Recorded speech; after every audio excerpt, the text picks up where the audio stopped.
Good afternoon, everyone, and welcome to our webinar today. Thank you for your patience. We were setting up our technology, and you're very, very welcome today to our very unique webinar about failing successfully in the journey of recovery from substance use.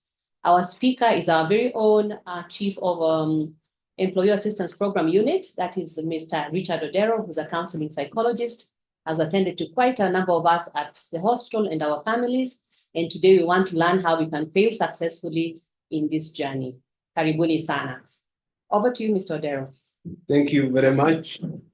As you have heard, I'm Odero Richard, and our topic is failing successfully from substance use. And in this topic, let's begin by looking at life in all perspective, and you will find that failure and success goes hand in hand. And behind every success, there is failure. And along this journey, you find that our brothers, ourselves who was using substances, to quit or stop, it is a journey and it is difficult. So it is very important for us to navigate and see how we can overcome it successfully without shame, without self-sabotage. And it is very important to know that worldwide, substance use, it is a prevalence and its negative effects is worldwide. So this takes us to understanding what is failing successfully from substance abuse and the rewards. So this one brings us to all the partners in partnership should understand. This means supporting those who are struggling with substance use sometimes might be challenging, and it needs patience and requires our understanding that it is a journey to recovery. That means there will be some relapse. Then when we persist and continue supporting, we are able. So in this, we are going to look three aspects: failing successfully, the journey to recovery, then substance use disorder. And in the substance use disorder, we'll conclude with the coping mechanisms and strategies. So let's begin first with failing. Many times, everyone, when we hear the word failing, we are shocked and we are shameful, we fear, there is paranoid. But for today, let's come to the understanding that failing is part of the success journey in our daily life. And we have to deal with negative energies, such as taking us to the connotations of like the stigma, labeling people, rejecting people among us, self-isolation, sabotaging ourselves, among others. So from that introduction, we realize that failing or failure is a valuable resource for us in learning experience towards our desired purpose to succeed in whatever we are doing in our aspect. So it also helps us to extract more knowledge, skills in the knowledge, in the lessons we learn from our mistakes, and by that knowledge, we are able to improve in our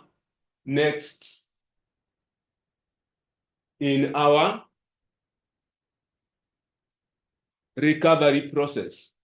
So by extracting information and lessons from the mistakes, give us new perspective, and the acquired knowledge will help us to improve in our potential endeavors.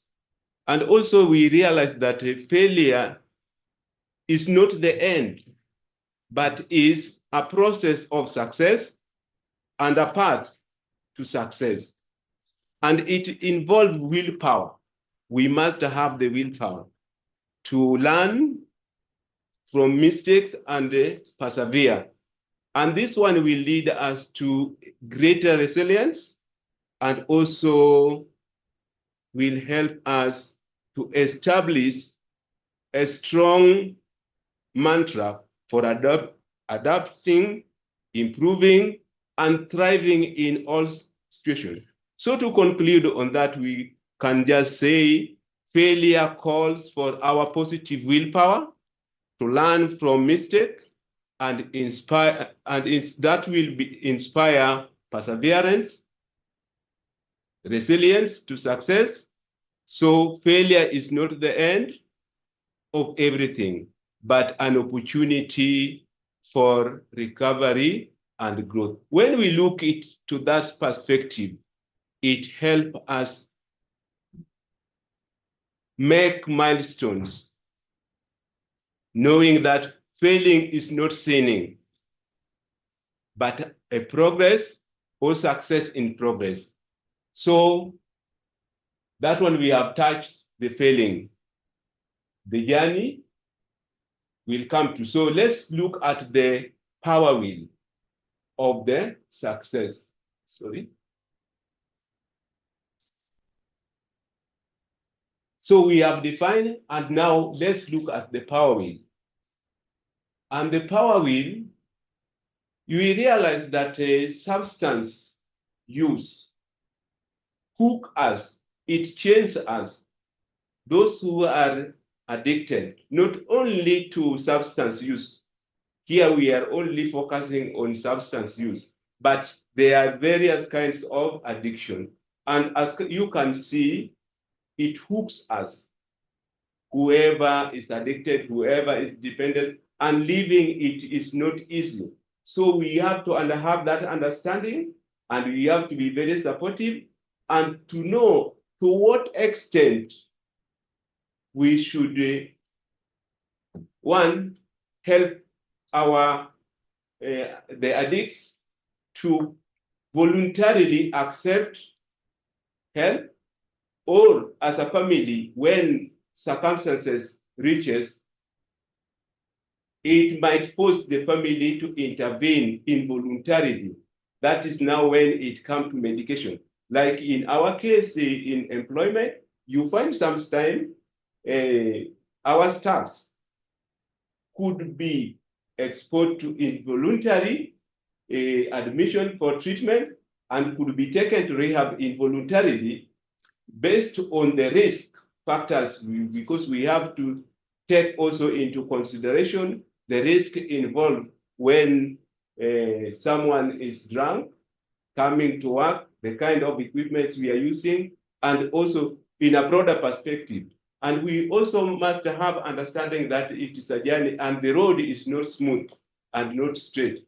And it has a cross line or junctions where you reach. Kiswahili tunasema njia panda. Sasa unafika hapo ujui uelekee wapi na uelekee upite gani. But all the same, with the support when it is integrated with the multidisciplinary in treatment, we are able to overcome. So in this aspect, we are talking of multidisciplinary approach. We can move. Still, we are on the failing willpower. And we find that failing or relapse to succeeding or overcoming the substance is a process. And this process is progressive.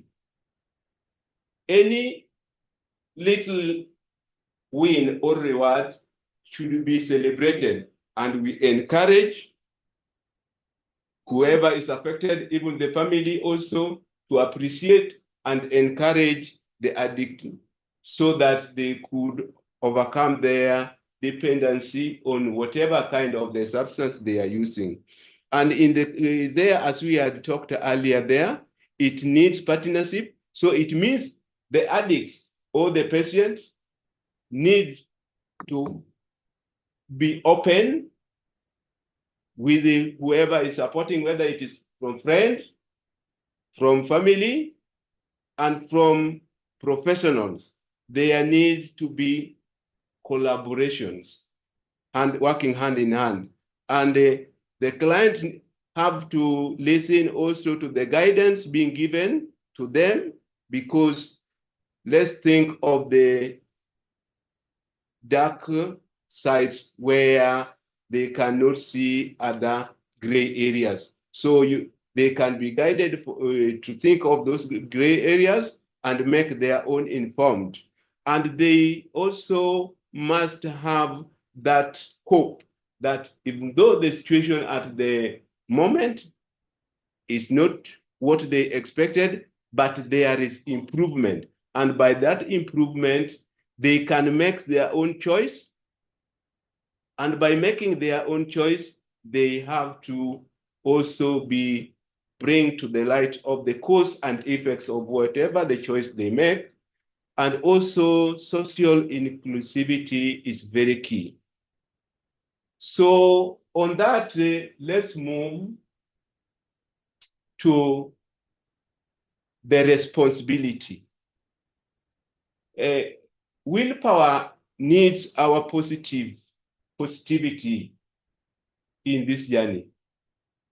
As the addict is required to have their own responsibility and task of overcoming, there will be some risk involved, because it will force them sometimes to get out of some friends, places, and maybe those places there were some kind of benefits which are there. So they have that responsibility, the task of taking that risk, and the other risk involved altogether. And they have to look for other new opportunity for growth in this journey. So as we have mentioned earlier, it is a continuous improvement that overcoming is inevitable. So failure to success needs a lot of patience, tolerance, and perseverance. And the recovery covers those areas. There is that treatment, intervention, prevention. So we look at it in a holistic approach, and in this multidisciplinary team. So to conclude that, we can say failing successfully involve analyzing what went wrong, adapting to the new environment or what is expected of us, and again, reorganizing and making our own leverage to make a significant improvement over time and time. So it is a gradual thing. We don't rush the process, and we don't rush our patients. We take them gradually. And wherever we find that there is no insight, there again, the multidisciplinary team will come together and decide what is next in the treatment. Because sometimes there are dynamics and dilemmas which are there in treatment. So to do that, it is very important to help our patients or our clients to navigate themselves, looking different theories. We can look at the psychodynamic, that is their past traumas, the strength, the gratitudes they have in the past, what they can. And with this, they could now reflect and bring it in the moment. In this, we want them to own it and live in the moment, and also not to be so anxious of tomorrow. So by that, we are saying it has to have all those in aspect, because the past yesterday makes today, and today will make tomorrow. So if today's errands never you never accomplished, it means tomorrow will be hectic, will be stressful, and how will you be coping with it? That is now how you will find yourself running to drinking, taking this other substance use. And when we talk of substance use, we have to be very clear that there are others which are prescribed. And when you overuse them, like the pethidine, they can end up having a negative effects. We know them. Without mentioning them, we can go and know what kind of, and we have to support them. So the potential. So if we have a fulfilled today, which is the present moment, it means we have hope of tomorrow, and we have meaning, and the life we are living, we enjoy it. It's a happy life. But when our today is miserable, it means we are worried of tomorrow. And that one again, you realize it takes us to a level where even accident is likely to happen. And like, you know, most of the areas in organizations, they are shortage of staff. So you realize when this staff is not there or not on duty, on and off, it means his or her work is being done by other people, and other reaching a point, these other people will also be affected. So we'll be spreading it. So we are looking at it from an angle where all the stakeholders need to come to an agreement, and we move towards our excellence. As you know, the hospital is moving towards excellency. So we have to embrace it and journey together. And it is also important when you notice that one is undergoing some kind of challenges, it is very important to intervene and help them have hope and meaning of tomorrow. What are the symptoms? So you will realize that there are various symptoms, but we can talk of a few. One, you find that there is impaired control. And by the impaired control, it means there is more use of substance or more than expected. Then again, you realize that cutting down or stopping using this kind of substance is become not easy. So it is very important to look into that. What areas you as a person, all those people around this person who is affected, having the challenge, how do you help?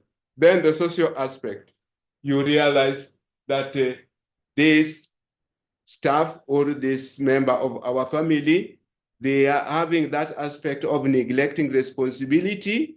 If it's a father, a mother, not providing, not caring, not there for the family, the list to continue.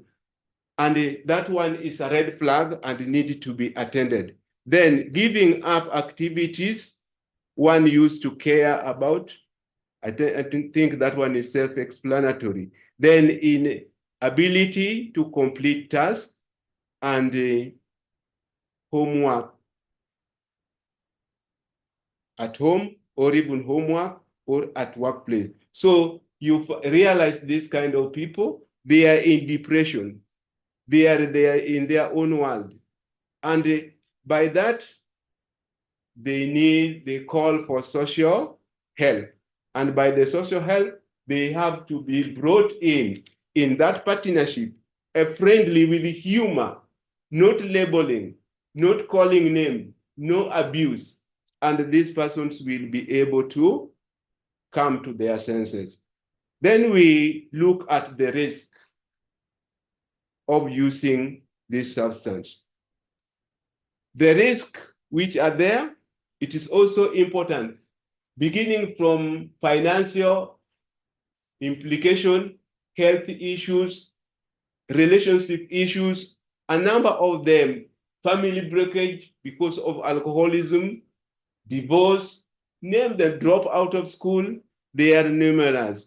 And this, you realize it is continued. The drinking or taking this substance is continued irrespective of these problems that are very open, but they continue. Reason, there are other some underlying issues they are dealing with, but now the only thing they can use to cope with it is those substance use they are in. Then there is that physical dependency. The physical dependency where now the body is now used to, and they need more and more and more. Now their body have become tolerant, and that one is again. Then you find that they are withdrawal syndromes, and at that point, now the detox has to continue, and that is now where we have to, even to take it to rehab, we have to do the admission first, then the detoxification is done. That will take 14 days, and after the 14 days, if it is recommended that the patient goes to rehab, like in our case, Kenyatta, our staffs will be taken to rehab for 90 days. And here we have a policy. We have to be very clear. And this policy states that the first admission, the management will take care of you going there, and the management will pay. The second admission, now the management will start questioning. It might opt that you pay half of it and the management pay half of it. Then the third admission, the management will now decide now you to pay on your own to fill what is there.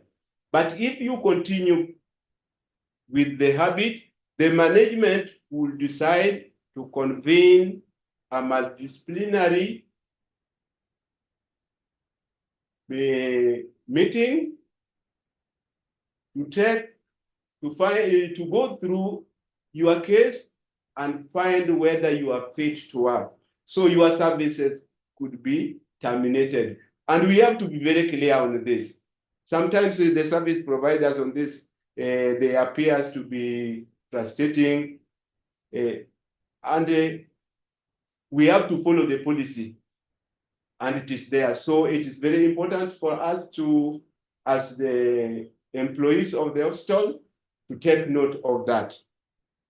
Because we have a caring employer, and also we ourselves, we have to be responsible to take our hospital to where it is expected of excellency. So we have talked of dependency, the craving that are there, and the recurrent of uncontrolled use. And it brings, as you can see, it brings a number of things. But because of the sake of time, you realize that if we are to take also the other dimension, for those of us who are friends of drinking, think of how many bottles you can drink in a day, how much does this cost? So you might find that in a day, you yourself as a person, you drink like 3,000 K or more than that. You have not bought for anybody else but you.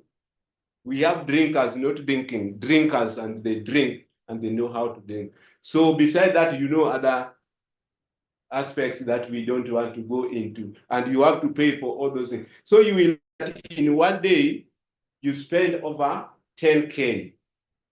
What is the effects of this to your body? Eventually, you will be admitted with liver failures, pancreas damage. Think of smoking. Even when you buy in the packet, you are being warned, smoking is dangerous. I don't know whether today is the use, but in those days when I used to smoke, I could see in the packet it was written, smoking is dangerous. They are warning you, and it is your own responsibility to take care of yourself. So willingly, you go drinking willingly, you go buying willingly. So when your health is compromised, think in that dimension. So let's move to the next slide. So the journey to recovery from substance use, addiction. Substance use disorder is a such serious problem. It is a serious problem. Let's admit that to our society. It is a universal thing, and it also affects our economy and also the public health crisis. That one can be talked to and can be talked to. And it is a journey, as you can see. To some, the journey is very straight. To some, the journey has some corners, and it is not easy. And that one is the reason why it requires patience, understanding, wisdom. And you also, you have to navigate. What is this making you drink? Must you drink? And if you must drink, can you do it responsibly? So the ball is in your hand. Nobody forces you. And we need you. We need one another.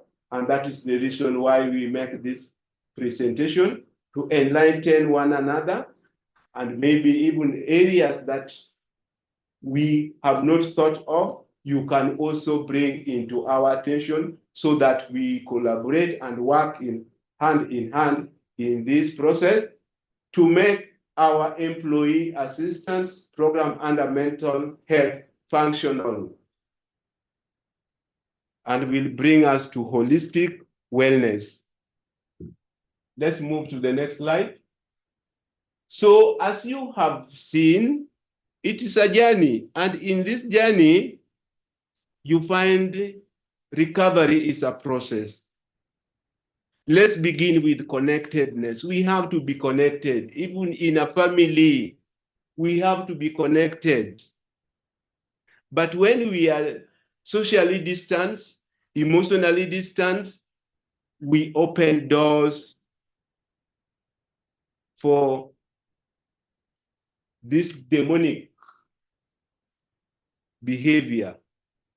And this demonic behavior, it needs also a higher power intervention. And a higher power intervention is what we have now. And there, first, look for peer support. If you feel that maybe the people around you are not supportive, look for your peer support. Look for your groups. Then the relationship, build strong relationship that are not destroying you, and also be part of the community. Be part of the community, and let's work hand in hand and save our brothers and sisters from this substance use.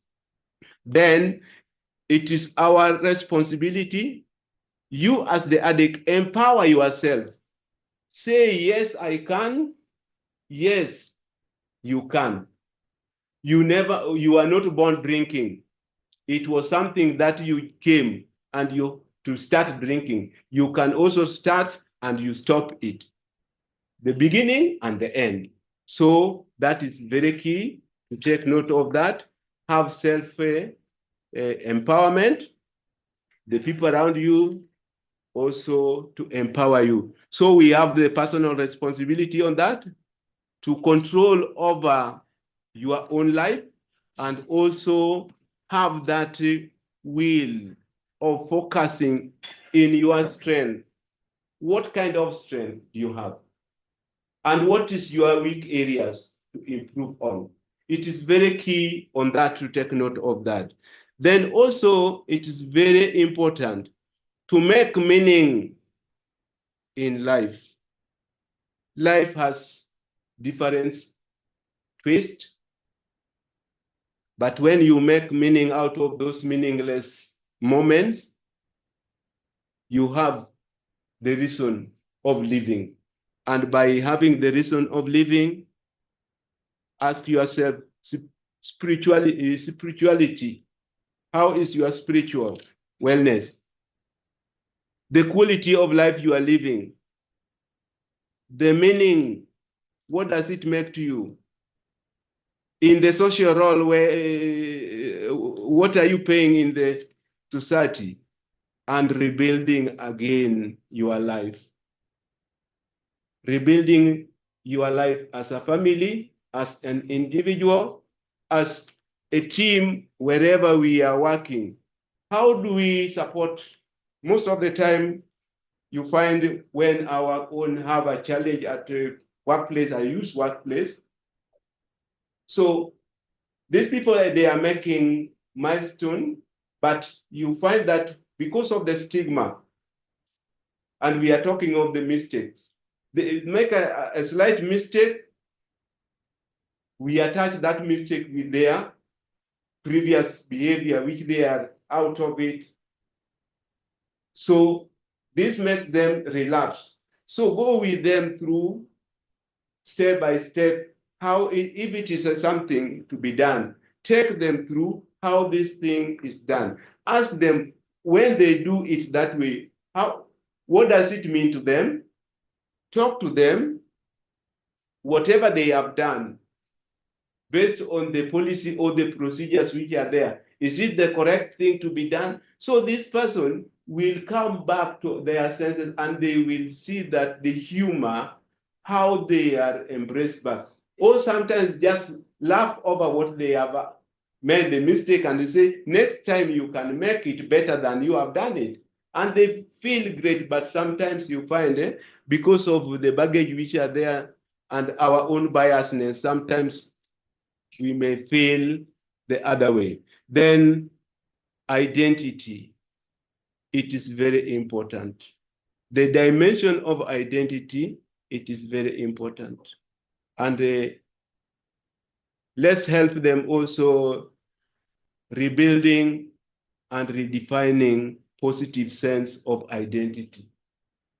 We live in a world of a confusing world, and through the process, things can go the way they are, and they need listening, they need care, it needs wisdom to journey with them and for them to get healed. Then the last, let's give them hope and optimism about tomorrow. About tomorrow. Yes, today they never made it. Today, things never gone the way it should be. But tomorrow, there is that room for improvement. There is that room of doing things differently. So this will help them believe in the possibility of recovery. And this will give them a sense of motivation. And even to the family also will have that kind of inspiration. In summary, what can we say? That coping with the stress is a journey. And in this journey, as we have elaborated there, it needs patience. And it requires us to have a sense of positivity in life. There are dark times, there are seasons of grieving, and those times we should embrace them, celebrate them, and make meaning out of them, and call for higher powers than us. Then after acknowledging that, let's now seek support. And in that, you find that in this, we are looking for social support, psychological support. We are looking for spiritual support. We are looking for professional interventions. And you, as a person, and the people around you, the nuclear family or the society around you, also need to be aware of what you are going through. You find a number most of the time in our setup, you live in a house, you live as a family, but none knows what each other is going through. And that is the time you realize somebody might just,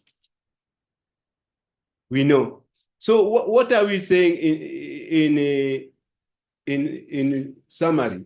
That the positive, we need positive self-compassion in the ripples of life while we are reflecting, how was the past?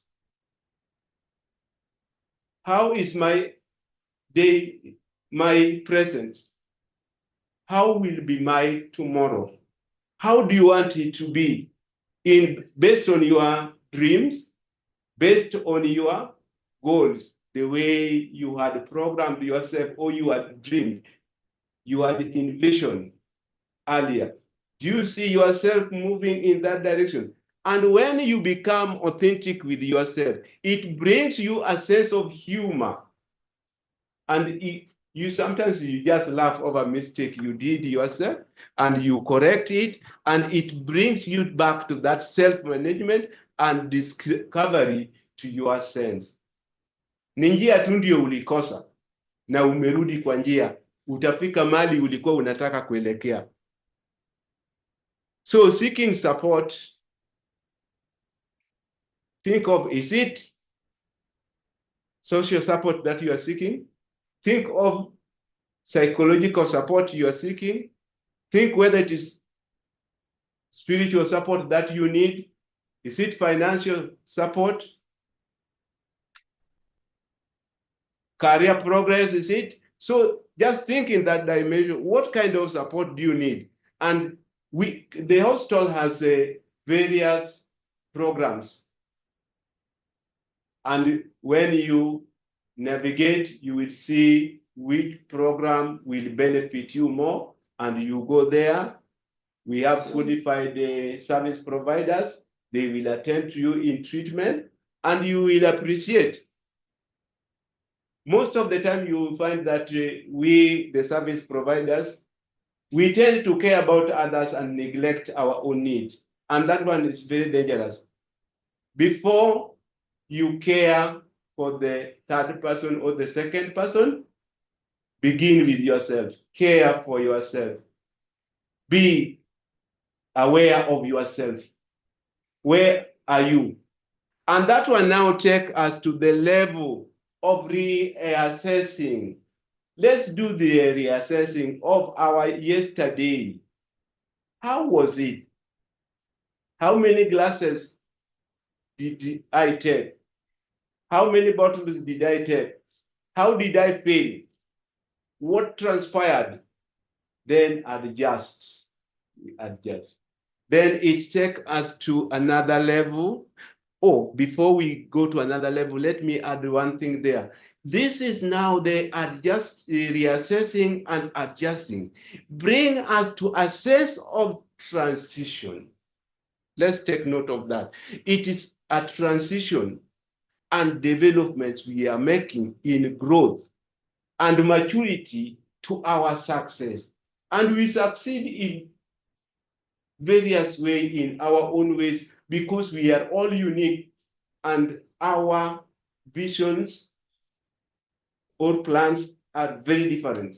So you succeed in your own unique ways. And our workplace, there are also those targets that has been said. We will succeed together and we celebrate together. And this brings us the sense of bonding as a family, working hand in hand together. So that takes us to be mindful and take us to mindfulness, and we have to build coping strategies. And these coping strategies have to be very healthy. We have some unhealthy kind of coping strategies, to mention like drinking, exposing yourself to unnecessarily. You can name them. Then this one now calls for, it's reached a level now, know which one that needs professional interventions. Some you cannot do on your own.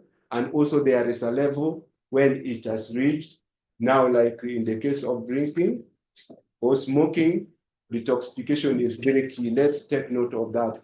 And it will be when admitted 14 days. And after the 14 days, you can either be discharged to go home or be recommended to go to rehab. It is not a punishment to go to rehab, but to help you further navigate those things that you have not come to senses. And when you go to rehab, don't look at other people. Self-educate. Find yourself, what is this animal making you to live the kind of life you are living? Your children are not going to school. Your family is breaking down. It brings feelings, as we are speaking, it brings feelings. But that is the reality. Those feelings are with us. And they also affect our performance as well, and reduce our productivity, and also compromise our health. So when we look into this and seek for professional guidance or treatment, you will be able to overcome. So let's move to the next slide. Now we are on the strategies. The willpower that we had. One thing you have and we have to set smart goals for recovery. One, develop grounding rules to discover a new you, the new you. Who do you want to be? When you are in school young, you are being asked, who do you want to be? A doctor, a teacher? We could say all those. Did you end up doing what you were dreaming? Some yes, some never. In this journey, also, maybe yesterday was lost. You can still make it today and discover new things that can you do to make you progress and fill the gap of all those what you have lost. And also it is very key to track your drinking habit and see the real you. Is that the real you? When did you start drinking? What motivated you to drinking? What do you get out of drinking? Is it really worth? And what legacy are you leaving behind to your people? And what legacy are you giving your department wherever you are working? Let's think in that dimension. We can talk and talk in that, but let's think in that direction. Then the timing, commitment, commit yourself and have your balanced plan with the goals. Give yourself a duration. In this coming 2 weeks, I'll not drink. Then move again. Then move again. In case you find that there is that craving, discuss it with your doctor or whoever is giving you the support to see you how to navigate and reframe also your thoughts, your feelings, and take it as a learning process. You have experience of the good and the bad. We all know the goodness of the alcohol. and we know the bad of the alcohol. We are just only using alcohol because it is what mostly is being used, but there are a number that we are not talking about. So in this, we are talking of recovering from our sorrows, recovering from our pains that we have gone through. That has now become part of us. That has now changed us. Can we have the self-driven willpower to say no to some of these things? And it calls us to have a long-term approach of recovering with in mind that there is something you want to achieve, we want to achieve as a team. So this brings us to holistic wellness. For you to succeed, we'll only pick these few areas, but there are other aspects that can be looked. When you have to acknowledge you are drinking, then accept the reality of your situations, then balance them, weigh, and after that, you will find that failure and success goes hand in hand. I'll not dwell much, but we can talk of the dopamine, how it is connected, how it influences our smoking, our drinking. We can talk of that and that, but we know the effects of the dopamine and what makes you feel good. Can you navigate and have other healthy ways of giving yourself feeling good? So in this calls us to have every individual to have a stable ground where themselves would stand and say, no, I want to change, I want to stop without being forced. Because even if, let's say, for example, we take you to rehab unwillingly, you come out there, you say, now I want to show them that I'm able to drink. What will they do? You are forgetting you are messing up your own life. You have seen in our society what has happened. By drinking, we have lost very prominent people, very brilliant people with big visions lying in grave because of alcoholism. So also let's look at our society, how it is, our social with the family. Are you from a family that drinks? And do you want to come out of it? So you have to look into various and a number of things. Then you have to think of your neighbors, the community, the culture, and the environment itself. Then when you come at place of work here, Kenyatta National Hospital, alcohol and drug substance abuse policy says no drinking, no coming to work when you are under substance use influence. And this one must come out clear that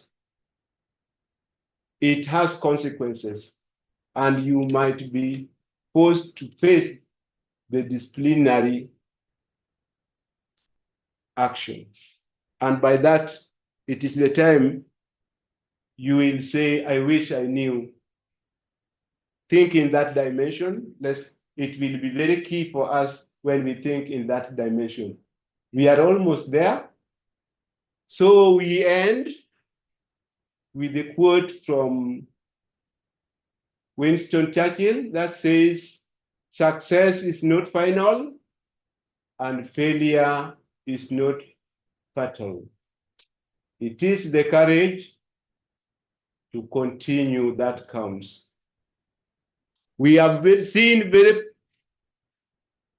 big people succeeded, but along the way back to, and that marks the end of our today's webinar presentation. Any question? Back to our moderator, Dr. Okay. Thank you. Thank you very much, Mr. Odero, for that very informative and enlightening presentation about failing successfully in our journey on dealing with substance use. Indeed, we have learned a lot from you, and I can see you're getting a lot of appreciation. I'm seeing claps, I'm seeing hearts. Asanteni sana for attending. Is there anybody who would like to ask a question for Mr. Odero to address for us? Kindly, you can just put in something in the chat box, and then I know that the chat has been enabled. No, the chat is disabled. Just put up your hand, and then we'll be able to give you the mic to talk.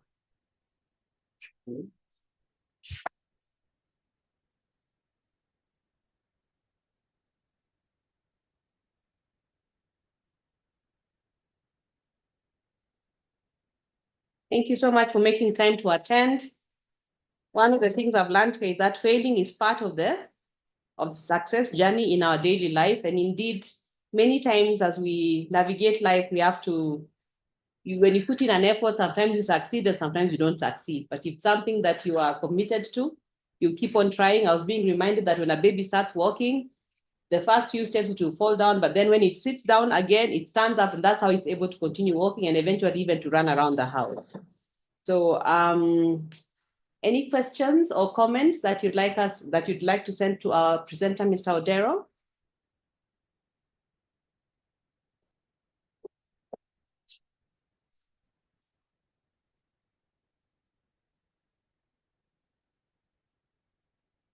Are we waiting for the chat to be enabled?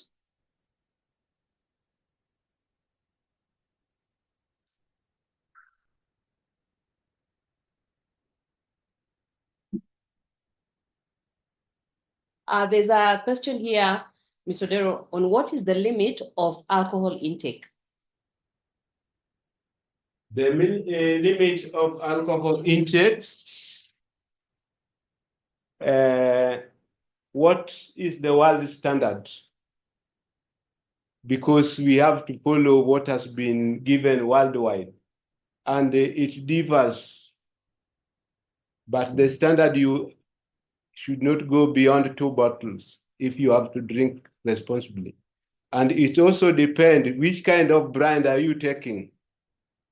So there is no clear cut on that, but that again, you have to consult with your doctor. Thank you. Any other question? Thank you, Mr. Odero. Thank you for that question. Any other question or comment from our attendees?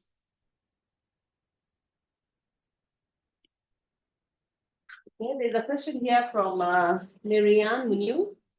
I believe another big fail is thinking we know the addict's problem before they share it with us just because they work with or for us.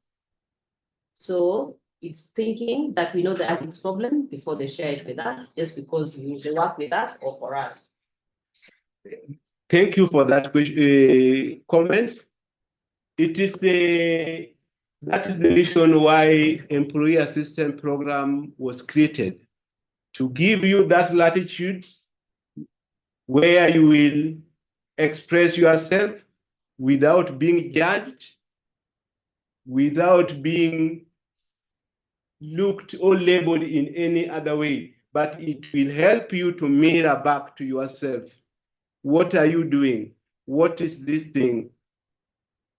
So without judgment, you will judge yourself as you, the self-compassion, and as you reflect, and it will take you to another latitude where you make sense of life yourself. Thank you very much for that answer, Mr. Odero. There's also a question here from an anonymous attendee. kindly share insights on how to get one to accept to go to rehab. How can you get somebody to accept to go to rehab? Let me begin that one. It's a complex process, and we must have entry. Is it the one struggling with the substance use has brought this up, or is it the family? And if it's the family, we have to address it first and also agree. Is it from workplace, the supervisor?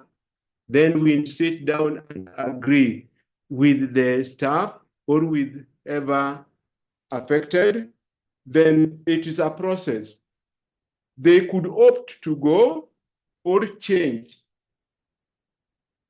Going to rehab is now a case where you have also come to confess, I've now defeated. I need some further help.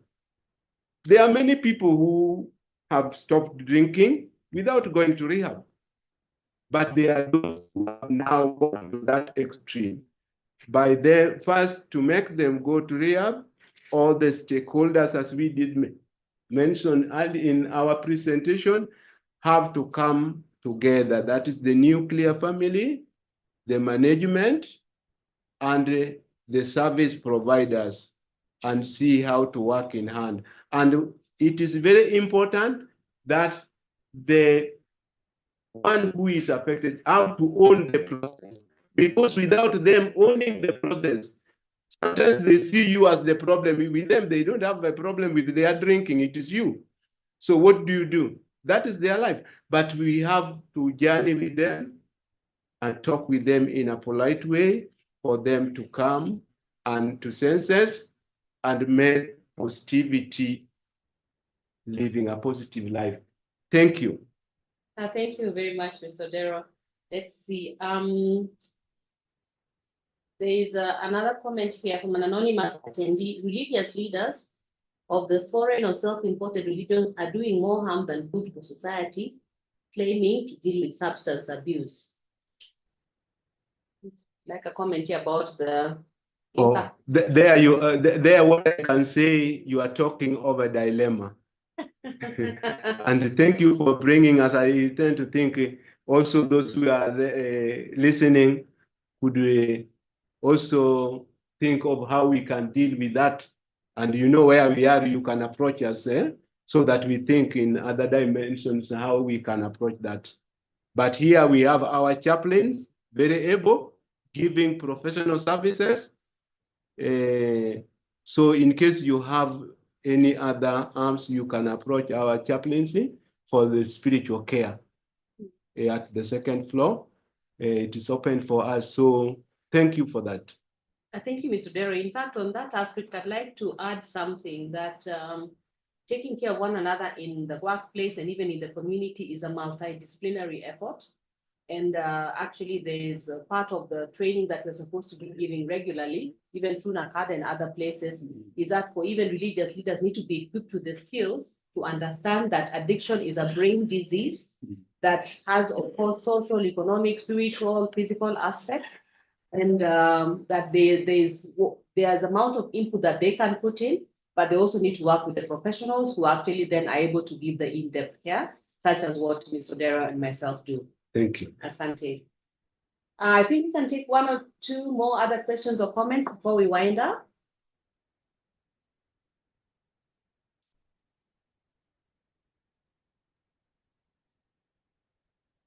I'm not seeing any questions for now, but I just want to remind our audience that, especially for women, if you are expecting or you think you're going to get pregnant soon, you should try as much as possible to avoid any alcohol use, because children born to mothers who have had regular and excessive alcohol use end up with fetal alcohol syndrome, which is pretty debilitating through the lifespan. And that is something that mothers can there's something that mothers can do to contribute to their health and well-being of their children in taking care of their own health and seeing what they can do to either get assistance to get off alcohol or support to totally quit. Thank you. Thank you. Thank you very much. Yes. Thank you.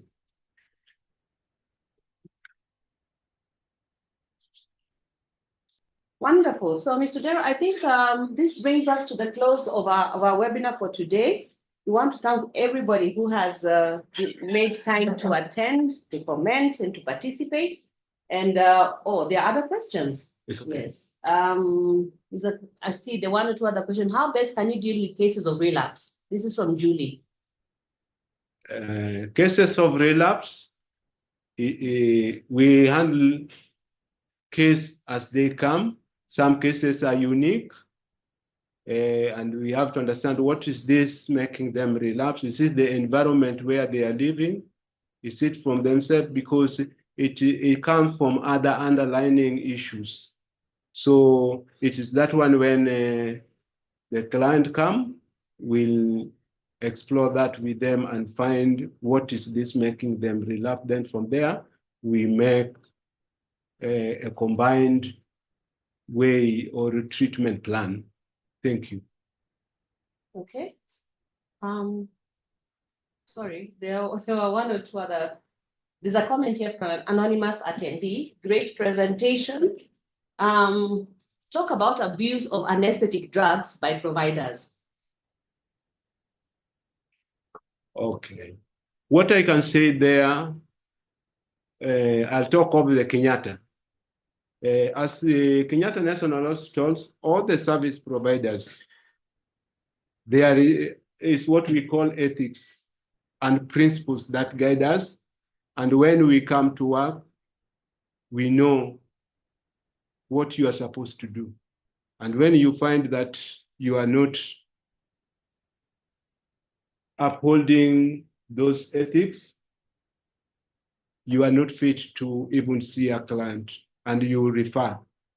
That is the best I can say, because I'm just imagining when I'm drunk and going to have a session with a client or a patient. I don't know whether that will make sense. So it calls one self-discipline. And for sure, I can tell you that our service providers in the multidisciplinary team, they are wonderful. Self-discipline. And in case you have one, najua hata kwa chakula huwezi kakosa mawe. Yes, that is true, Mr. Dero. In fact, to add on to what you've talked about, anesthetic abuse of anesthetic drugs by providers, that is something that's actually an occupational risk for those who work in theater and who are often in contact with anesthetic drugs. And the idea is to look out for one another and to make sure that you refer accordingly if you notice that your colleague is misusing medication or they're using medication to their detriment, so that we're able to support in terms of therapy, rehabilitation, and also helping people to choose healthier ways of, of coping and of living their lives. There's one or two other questions. There's a question here by an anonymous attendee. Can you please provide list of limits for the amount of substance of abuse as you present? I think that is something for us to look into next time, to say that this is these are the limits. Okay. There's one other there's a comment here by anonymous saying, since stopping might be so difficult for some, are there any government programs that you know of specifically targeting prevention of starting, especially among the youths? Oh, we have groups, supportive groups that are there that they can join. And all these things need commitments. And at the same time, what's there, the baseline? What is this the affected person wants? The one who is in use. What they want? What are they lacking? It is important, because you can even take them there, but you see there are those who will be taken there first, and we'll teach them other ways that when they come out of it, they are like professors in those fields. Let me, for the lack of better explanation, you find somebody is taken to committee, but when they get out of committee, it's like they graduated to another level. And when you take them again, they graduate to another level. So it's like the addiction and the relapse. So we have to understand and journey with them. Basically, there is something they are struggling with and they are unable to speak it out, and they seek being authentic with themselves and to seek that support they are needed. But when we are able to make them mirror and talk to their wajiite mkutano au peke yao, wakiwa peke yao na waone hapa kweli hapa I need some kind of change. They will even come out and tell you now, I'm not even going to rehab, but I'm going to change, and they change. We have seen that along the way. So it is self-motivated. Let me say self-motivated is very key in this. Even in family level, let them encourage them to own this. Si ati tunawatukana, saa zingine tunasema unakaa kama mama yako, unakaa kama baba yako. So that kind of labeling, it makes them. And also, that is for another day. Yes, I'm hearing you, Mr. Darrow. Thank you for sharing that. I'm hearing you say that we actually need to communicate with one another in gentle and affirming ways. But also, if somebody has, like, for example, been dealing with an addiction problem and they keep on relapsing, it can really be draining for the people who are surrounding them, their loved ones. And sometimes you can find yourself really talking badly. But I think the important thing is to have open communication between yourself and that person. Have a strong relationship with them so that they know that you are discussing their life with them out of a position of love and of care, and that you actually are working on this journey with them. And that sometimes you can also get tired. And based on that, you have to have your mantra. What makes you moving? Yes. Yeah, even the family, because there are those people, they don't have even their mantra of living. But when you develop your own mantra and you say, oh, I have somebody somewhere who have my plan and things will work, it is wonderful and give you motivation and you will overcome it at a point. Thank you. Still questions? Yes. Yeah. Just one last one. This gentleman here, Beatrice has sent you a compliment, as I have other people. Beatrice said this is a very informative talk. Anonymous has said it's a great presentation, but there's also somebody who's reaching out for help called Kevin. I will not say his second name. They are saying, where can I get help? I feel I'm losing it. And what I will do is type in your phone number. 0734. Just type in 0734. So Mr. Odero is very much available. 0734 21 21 72 0734 21 72 72 59. 59. Let's say that again. 0734 21 72 59. So come in, do reach out to Mr. Odero. You send a text message, and then he'll be able to attend to you. And if you are able to walk, our office currently is located at Kenech Hostel. Yes. Ground floor. Yes. Opposite the restaurants. And in case there is any changes, things keep on changing, you will be informed where we move into. Yes. Thank you. Yeah, but thank you for sharing your phone number with us. We are very grateful for everybody who's made time to attend and to participate. We've learned a lot. And I believe we've also become more self-aware in ways on how we can address our needs and the needs of those around us, but also to remember that life is a journey with seasons of darkness and of light. But at the end of the day, as we work together in community, then we're able to experience joy, purpose, and meaning. Asante sana, Ms. Odero. Let's give him a hand. Thank you, everyone, for attending our webinar. See you next time. And the webinar will be available on the KNH YouTube channel after a couple of days. And we are very, very happy with that you've made time to spend this time with us. Asante. Thank you very much. Thank you, Mr. Odero. Thank you. Bye. Bye, everyone.